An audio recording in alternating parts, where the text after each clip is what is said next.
नमस्कार, स्वराज एक्सप्रेस में आप सभी का बहुत स्वागत है। मैं हूं आपके साथ प्रियंका गुप्ता। बुलेटिन की शुरुआत बड़ी खबर के साथ जो कि राजधानी भोपाल से है। बता दें कि शिवराज कैबिनेट की बैठक जारी है, तो मंत्रालय में कार्यकाल की अंतिम बैठक है। बिना एजेंडे के ये बैठक बुलाई गई है, तो मंत्री समेत वरिष्ठ प्रशासनिक अधिकारी बैठक में मौजूद रहेंगे। तो काफी महत्वपूर्ण ये बैठक मानी जा रही है। 3 दिसंबर को मतगणना होनी है, ठीक उससे पहले ये बैठक काफी महत्वपूर्ण है। कई विषयों पर यहाँ चर्चा की जाएगी और कयास ये भी है कि यहाँ पर 7 नई तहसीलों को भी, उसके प्रस्ताव को भी मंजूरी मिल सकती है। आपको बता दें, बड़ी बैठक मानी जा रही है और कई मुद्दों पर यहाँ पर चर्चा की जाएगी। तो मंत्रालय में शिवराज कार्यकाल की अंतिम बैठक है, तो मौजूदा सरकार की ये अंतिम बैठक है और काफी महत्वपूर्ण ये बैठक मानी जा रही है, क्योंकि 3 दिसंबर को मतगणना होनी है और इससे पहले शिवराज ने ये बड़ी बैठक बुलाई है। मंत्रियों और वरिष्ठ प्रशासनिक अधिकारी मौजूद हैं इस बैठक में। तो शिवराज कैबिनेट की बैठक जारी है, तो मंत्रालय में ये मौजूदा सरकार की अंतिम बैठक होगी। 3 दिसंबर को मतगणना होगी और ठीक उससे पहले मौजूदा सरकार की ये अंतिम बैठक है। तो मंत्रालय में बैठक चल रही है, जहां मंत्री, वरिष्ठ प्रशासनिक अधिकारी भी मौजूद हैं और मंत्रियों समेत वरिष्ठ प्रशासनिक अधिकारी यहां पर शामिल हुए हैं। तो काफी महत्वपूर्ण ये बैठक मानी जा रही है, क्योंकि देखा जाए तो विधानसभा चुनाव हो चुके हैं और अब मतगणना का इंतजार किया जा रहा है। 3 दिसंबर को मतगणना होगी यहाँ पर, तो चुनाव के नतीजे 3 दिसंबर को आएंगे, लेकिन ठीक उससे पहले ये बैठक होना और मौजूदा सरकार की अंतिम बैठक होगी मंत्रालय में, तो काफी महत्वपूर्ण ये बैठक मानी जा रही है। शिवराज कैबिनेट की बैठक हालांकि जारी है और सभी मंत्री और जो प्रशासनिक अधिकारी हैं वो भी इस बैठक में मौजूद हैं। तो कई विषयों पर यहाँ पर चर्चा की जा सकती है। तो बिना एजेंडे की ये बैठक बुलाई गई है और आपको बता दें कि जो सीएस हैं बैस, उनकी भी यहाँ पर कहीं ना कहीं विदाई उन्हें यहाँ पर दिया जाएगा और नई सीएस देखा जाए यहाँ तो जो वीरा राणा है वो होंगी, तो यहाँ पर अंतिम विदाई भी बैस को दी जाएगी। और काफी महत्वपूर्ण ये बैठक चुनाव के लिहाज से भी मानी जा रही है, क्योंकि मतगणना 3 दिसंबर को होनी है।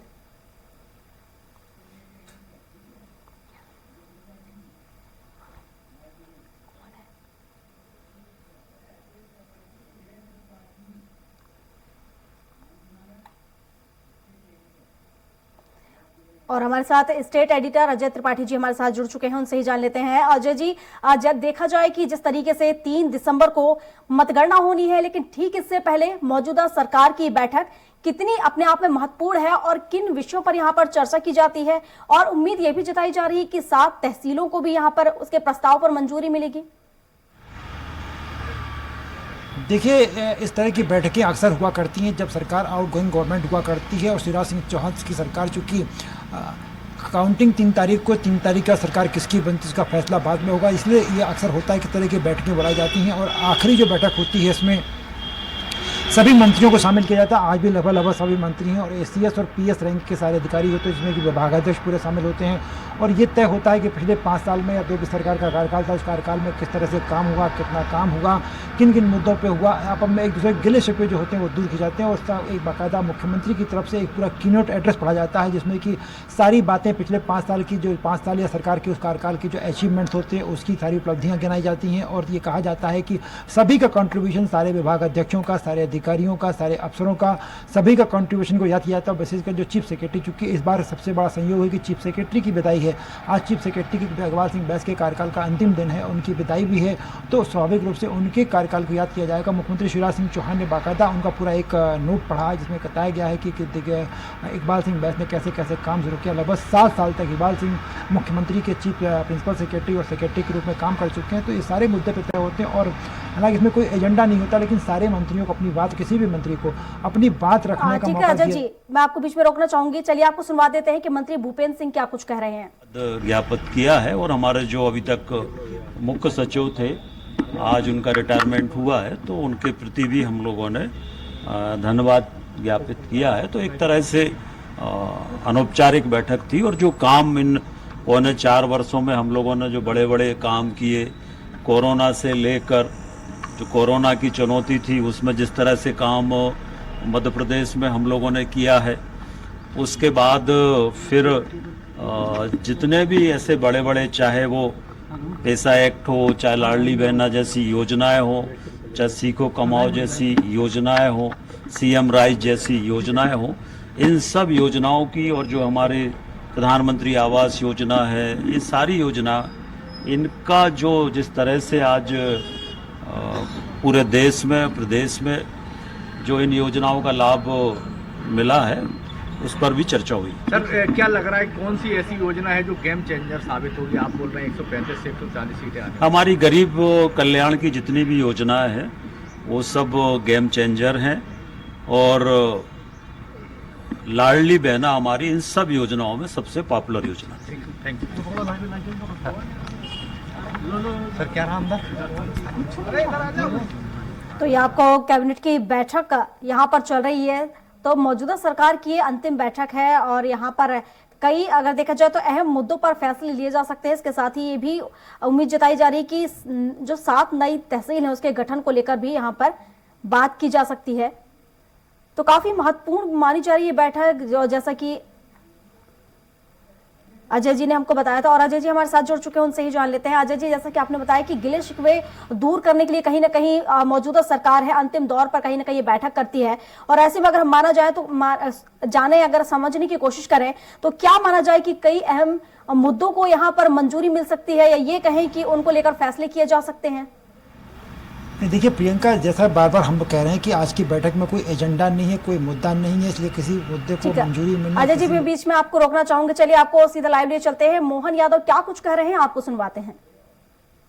निश्चित रूप से जनता ने जो प्रतिशत दिया वो हम सबको शाम को दिखाई देगा और 3 तारीख को निश्चित रूप से भाजपा की सरकार बनने जा रही है। करीब कितनी सीटें बीजेपी की इस बार?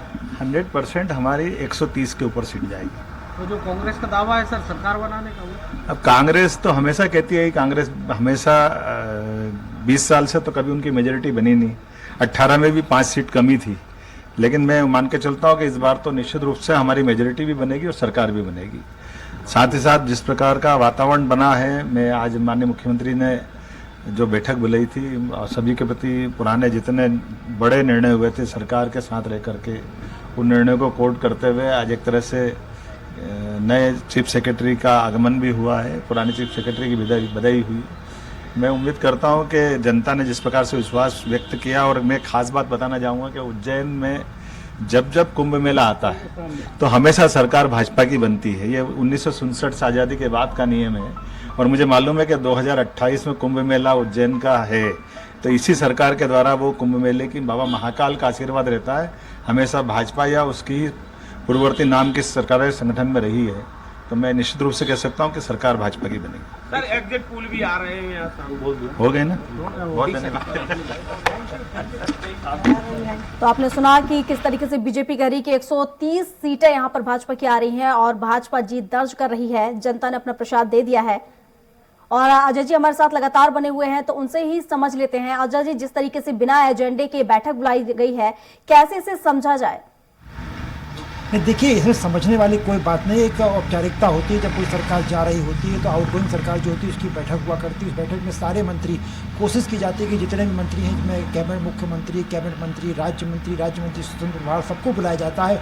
और इसके अलावा सभी विभागों के जो ACS या PS होते हैं, एडिशनल चीफ सेक्रेटरी होते हैं या प्रिंसिपल सेक्रेटरी होते हैं, उनको बुलाया जाता है। साथ में चीफ सेक्रेटरी होते हैं, उनको बुलाया जाता है। सब आपस में बैठते हैं, उन सारे मुद्दों पर चर्चा होती है। उसमें मुख्यतः जो परंपरा रही है कि मुख्यमंत्री का भाषण होता है, मुख्यमंत्री के भाषण के अलावा चीफ सेक्रेटरी को अपनी बात रखने का मौका मिल जाता है, क्योंकि शासन और प्रशासन दो पक्ष होते हैं। प्रशासन की तरफ से चीफ सेक्रेटरी होते हैं, शासन की तरफ से मुख्यमंत्री होते हैं। मुख्यमंत्री अपनी बात रखते हैं, सारा वो सबकी तारीफ करते हैं, बताते हैं कि पिछले उसके कार्यकाल में, उस सरकार के कार्यकाल में क्या क्या काम आज भी हुआ है।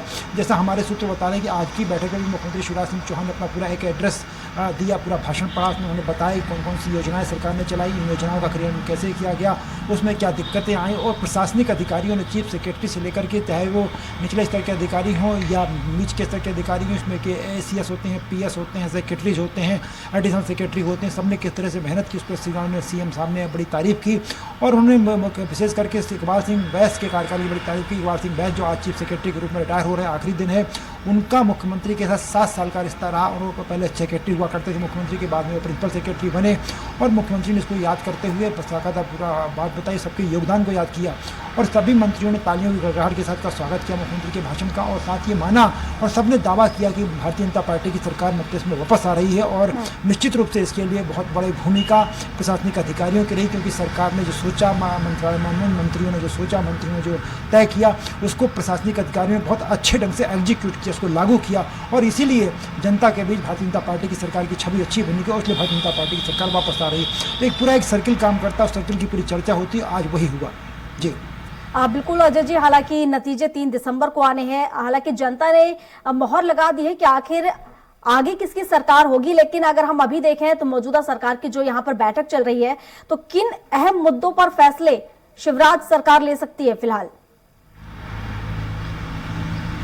नहीं देखिए, अहम मुद्दा का फैसला नहीं, शिवराज सरकार के पास अभी कोई कार्यकाल चूंकि खत्म हो रहा था, कार्यकाल से सरकार ऐसे में कोई निर्णय नहीं लेती है, लेकिन ये माना जा रहा है कि सरकार का सारा जोर इस बात पर रहेगा कि जो योजनाएं लागू हो चुकी हैं, जिन योजनाओं पर काम चल रहा है, योजनाओं पर यह काम चलता है, आने वाली सरकार जो भी हो, भले ही बीजेपी की सरकार हो या अन्य कोई सरकार हो, वो सरकार पर जो वर्तमान ब्यूरोक्रेसी है, नौकरशाही या प्रशासन तंत्र है, वो बेहतर ढंग से काम करता रहे। इस सारे मुद्दों पर चर्चा हुई है बैठक में जी। बिल्कुल अजय जी, जिस तरीके से हम देखें कि 7 तहसीलों को बनाने को लेकर पहले भी यहाँ पर चर्चाएं रही हैं और अब ये कयास लगाए जा रहे हैं कि इस बैठक में उन प्रस्तावों को मंजूरी भी मिल सकती है, तो वो 7 जो नई तहसीलें होंगी वो कहां-कहां हो सकती हैं? देखिए, मैंने आपसे कहा कि आज के एजेंडे में ऐसा कुछ भी नहीं है। आज के एजेंडे में सिर्फ अनौपचारिक बात हुई होगी और इन औपचारिक मुद्दों पर चर्चा हुई होगी और मुख्यमंत्री ने सारी बातें रखी हैं जो उन्होंने पिछले 3.5 साल के कार्यकाल में किया और जो आने वाला प्लान होगा वो कैसे हो सकता है, कैसे बेहतर सरकार बन सकती है, इन सारे मुद्दों पर चर्चा हुई है। बिल्कुल, अगर हम विपक्ष की बात करें तो विपक्ष से किस तरीके से देख रहा है, क्योंकि जब भी बीजेपी कुछ करती है तो विपक्ष की प्रतिक्रिया जरूर यहां पर आती है। अगर हम विपक्ष की तरफ से देखें तो किस तरह की प्रतिक्रिया विपक्ष की तरफ से? सर देखिए, विपक्ष का स्वाभाविक रूप से आरोप करना, उसका साफ साफ कहना है कि ये वर्तमान सरकार जा रही है, कैबिनेट की बैठक इसलिए बुलाई गई है ताकि इस पर अधिकारियों को प्रेसाइज किया जाए, लेकिन इस तरह के आरोप सिर्फ पॉलिटिकल होते हैं, पॉलिटिकल आरोपों का जवाब पॉलिटिकल ढंग से होता है। निश्चित रूप से इस तरह की अनौपचारिक बैठकें हुआ करती हैं और विपक्ष का आरोप लगा, विपक्ष तो इस बार बड़े कॉन्फिडेंस में कि बीजेपी की सरकार जा रही है, विपक्ष की सरकार आ रही है, इस तरह के आरोप प्रत्यारोप चलते ही रहते हैं जी। प्रियंका बिल्कुल, और अजय जी, अगर हम देखें जिस तरीके से हालांकि यहाँ पर अभी मौजूदा सरकार में शिवराज सरकार है और देखा जाए अब जो नतीजे यहाँ पर आएंगे, हालांकि जनता ने तो अपनी जो भी उनका मन में था उन्होंने वोटिंग कर दी है, अब मतगणना में साफ हो जाएगा तस्वीरें, लेकिन अगर हम अभी राजनीतिक हलचलों की बात करें तो क्या कयास लगाए जा रहे हैं? हालांकि बीजेपी के मंत्री भी अभी कह रहे थे कि 130 सीटों के साथ यहाँ पर बीजेपी जीत दर्ज करेगी, तो क्या माना जाए कि क्या हलचल देखने को मिल रही है राजनीतिक गलियारों में कि किसकी सरकार इस बार बनने वाली है? देखिए, स्वाभाविक रूप से भारतीय जनता पार्टी आउटगोइंग सरकार है, पिछले कई सालों से काम कर रही है। बीजेपी का तमाम दावा है, विशेषकर लाडली बहना योजना जो उन्होंने दी उसको लॉन्चिंग जिस तरह से की गई उसको लेकर बहुत सारी काम हो गए हैं। मुख्यमंत्री शिवराज सिंह चौहान लगातार संपर्क में रहे, बहुत सारी सभाएं की, जो सरकार की यात्रा निकली, जन समर्थन यात्रा निकली हैं और वहीं कांग्रेस को ये मान के चल रही है कि सरकार के खिलाफ एंटी इनकम्बेंसी है, जो सरकार के खिलाफ काम करेगी और इसलिए कांग्रेस को भरोसा है कि इस बार सरकार उसकी आ रही है, क्योंकि बहुत सारे मुद्दे भारतीय जनता कमलनाथ जी ने जो घोषणाएं की हैं, नारी सम्मान योजना, वो सरकार की तमाम योजनाएं चल रही, चाहे वो लाडली बहना योजना हो या बाकी अन्य योजनाएं, उन सारी योजनाओं की काट इसके घोषणा पत्र में, इनके वचन पत्र में, इनके प्रोमिसेस में है। तो स्वाभाविक माना जा रहा है कि कांग्रेस अपना दावा कर रही है, लेकिन अभी शाम को 6:30 बजे से आज एग्जिट पोल आना शुरू हो जाएंगे, क्योंकि आज तेलंगाना जो पोलिंग सेंटर होंगी, तेलंगाना में लास्ट फेज में पोलिंग हो रही है, तो स्वाभाविक रूप से 6:30 बजे के बाद जब एग्जिट पोल आएंगे तो बहुत सारी चीज तस्वीर साफ हो सकती है, लेकिन हकीकत क्या है, वास्तविकता तो सिर्फ 3 दिसंबर की सुबह ही पता पड़ पाएगी जी। बिल्कुल अजय जी, और जिस तरीके से हम देखें तो नए CS होंगी वीरा राणा, उनको लेकर क्या कुछ अपडेट, क्या उन्होंने पदभार ग्रहण कर लिया, क्या कुछ अपडेट उसको लेकर? देखिए, वीरा राणा चीफ सेक्रेटरी चुनी गई हैं, कार्यवाहक चीफ सेक्रेटरी होंगी, चूंकि इकबाल सिंह बैस का कार्यकाल आज तक है। वीरा राणा जब आप सुबह मंत्रालय पहुंची, मुख्यमंत्री से मुलाकात हुई, चीफ सेक्रेटरी से उनकी मुलाकात हुई। एक परंपरा होती है कि आउटगोइंग चीफ सेक्रेटरी और जो वर्तमान चीफ सेक्रेटरी है, कमिंग चीफ सेक्रेटरी, दोनों की मुलाकात होती है, बातचीत करते हैं, प्रशासन तंत्र को समझने की कोशिश की जाती है। तो आज मुख्यमंत्री के साथ दोनों थे, इकबाल सिंह बैस जी भी थे और वीरा राणा भी थी, दोनों का कैबिनेट की बैठक में नए मुख्य सचिव का परिचय कराया गया। लेकिन आज वो शाम को जब उनका कार्यकाल खत्म होगा तब मुख्यतः वो मूल रूप से तब वो चीफ सेक्रेटरी का पदभार ग्रहण करेंगे, उनका कार्यकाल कल से शुरू होगा जी। ठीक है, मैं बीच में आपको रोकना चाहूंगी सर, और चलिए आपको सीधे लाइव ले चलते हैं जहां गृह मंत्री नरोत्तम मिश्रा पत्रकारों से चर्चा कर रहे हैं। कोरोना का काल था जब हम सरकार में आए, और जो मजदूरों की सेवा मुख्यमंत्री जी ने स्वयं ने आज बैठक में बताया, और कोरोना के उस काल में ऑक्सीजन रेमडेसिविर की जिस तरह से व्यवस्था की गई, और वहां से चलते हुए सेवा के मार्ग पर जिस तरह से किसान कल्याण की योजनाएं, गरीब कल्याण की योजनाएं और लाडली बहना तक, आज जिक्र कन्यादान योजना का भी आया, बेटी बचाओ योजना का भी आया, आज ऋतिक लाडली लक्ष्मी का भी आया और लाडली बहना का भी आया। सच में जो नवाचार मध्य प्रदेश में माननीय मुख्यमंत्री शिवराज सिंह जी के नेतृत्व में हुए, वो पूरे देश ने अंगीकार भी की और स्वीकार भी की। चाहे वो तीर्थ दर्शन योजना हो, चाहे वो लाडली लक्ष्मी योजना हो, चाहे वो संबल योजना हो, ऐसे नवाचार जो आए आज उनका भी जिक्र हुआ, और मुख्यमंत्री जी ने मंत्रियों का और मंत्रिमंडल ने सबने मुख्यमंत्री जी का आभार व्यक्त किया। सर, मतदान को लेकर भी फीडबैक लिया गया क्या, क्योंकि मतगणना होने वाली नहीं, इस तरह की चर्चा नहीं आई है। सर, आज दूसरी महिला मुख्य सचिव भी मिली, उनका भी सर मध्य प्रदेश के इतिहास में दूसरी महिला मुख्य सचिव होंगी। अच्छी बात है, स्वागत है उनका स्वागत किया गया। सर, आज एग्जिट पोल भी आने वाले हैं तमाम चैनलों के, आज शाम को सर 6 बजे अच्छी बात है, पर मैं आपको बता रहा हूँ, मेरा एग्जैक्ट पोल सुन लीजिए। मध्य प्रदेश में भारतीय जनता पार्टी की सरकार 3 तारीख को बनने जा रही है। सर, कोई आंकड़ा आपका जो आपको लग रहा हो कि इतनी सीट तो हम ला ही रहे हैं? 125 से 150 के बीच में हम ला ही रहे। Thank you. तो आपको बता दें, जहां शिवराज कैबिनेट की बैठक चल रही है और अजय त्रिपाठी जी हमारे साथ बने हुए, उनसे भी जान लेते हैं। अजय जी, जिस तरीके से अभी नरोत्तम मिश्रा जी बोल रहे थे कि बीजेपी की सरकार बन रही है, और इसके साथ ही उन्होंने कहा कि जो नवाचार मध्य प्रदेश में हुआ है शिवराज कार्यकाल में, कहीं ना कहीं उसको लेकर आभार भी मंत्रियों ने जताया और काफी सराहना भी उसकी कर रहे थे वो। देखिए, मैंने जैसे प्रियंका आपसे लगातार मैं कह रहा हूँ कि परंपराएं होती हैं इस पूरे कार्यकाल के दौरान, जो सरकार का कार्यकाल होता है उसमें क्या क्या काम हुए, कौन कौन सी प्रमुख योजनाएं चली, उन योजनाओं का क्रियान्वयन कैसे किया गया, ये जो चीफ मिनिस्टर होते हैं वो अपने प्रेजेंटेशन देते हैं, पूरी बात करते हैं, और इसके लिए अधिकारियों का आभार व्यक्त किया जाता है, मंत्रियों का आभार व्यक्त किया जाता है कि सभी ने पूरी शिद्दत के साथ काम किया, सभी ने कोऑर्डिनेशन के साथ काम किया, सभी ने समन्वय के साथ काम किया, सभी के कोऑपरेशन से ये योजनाएं धरातल तक पहुँच सकी, उनका फीडबैक आया, ये सारी बातें की जाती हैं, और इसमें उन सभी के प्रति आभार व्यक्त किया जाता है। एक परंपरा है ये, जो नरोत्तम मिश्रा जी बात कर रहे थे, एक परंपरा होती है, और परंपरा का निर्वहन इस कैबिनेट की बैठक में किया गया। जी बिल्कुल, और जिस तरीके से अभी हम सर जो वीरा राणा उनकी बात कर रहे थे, अगर हम उनके पिछले कार्यकाल की बात करें तो क्या कुछ कार्यकाल रहा उनका पिछला?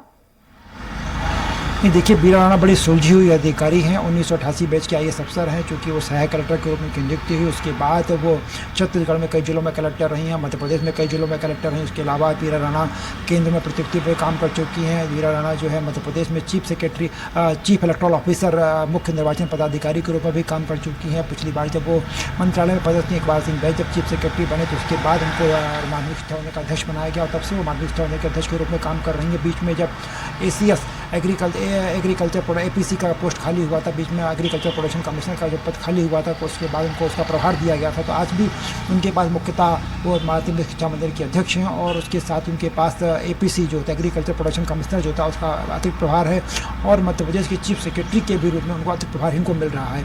वीरा राणा के बारे में माना जाता है कि बहुत सहज ढंग से काम करती हैं, लेकिन नियमों के साथ काम करती हैं। वीरा राणा के हस्बैंड संजय राणा जी बड़े जाने माने IPS ऑफिसर रहे हैं, और वो स्पेशल DG रैंक पे हैं, और संजय राणा और वीरा राणा की जोड़ी मध्य प्रदेश के प्रशासनिक गलियारों में काफ़ी चर्चा का विषय मानी जाती है, क्योंकि दोनों ही पति पत्नी बड़े हंसमुख हैं और दोनों ही बड़े मिलनसार हैं, लेकिन दोनों ही नियमों के बहुत कड़े हैं। तो वीरा राणा और संजय राणा दोनों में एक जोड़ी जो है वो एक पूरे ब्यूरोक्रेसी में चर्चा का केंद्र रहती है। और आज जब वो चीफ सेक्रेटरी बनी है, 30 साल के इतिहास में, मध्य प्रदेश के पिछले 57 साल के इतिहास में दूसरी बार 30 साल बाद कोई महिला चीफ सेक्रेटरी बनी है। उसमें इससे पहले Nirmala Bush madam chief secretary बनाई गई थी, जब सुंदर पटवा की सरकार 92 में मध्य में 90 में मध्य में बनी थी, तब निर्मला बुश मैडम बनी थी। और उसके बाद अब वीरा राणा बनी, तो स्वाभाविक रूप से उनका जो प्रेजेंटेशन, उनका जो परफॉर्मेंस है, उनका जो डिसिप्लिन है, वो साफ दिखाई पड़ेगा, क्योंकि वो खुद IAS ऑफिसर हैं, पति IPS ऑफिसर हैं। तो घर में एक डिसिप्लिन कम काम करने की जज्बा जो रहता है, वो दोनों वीरा राणा में साफ दिखाई देता है, और वो निश्चित रूप से उनके कामकाज में दिखाई पड़ेगा।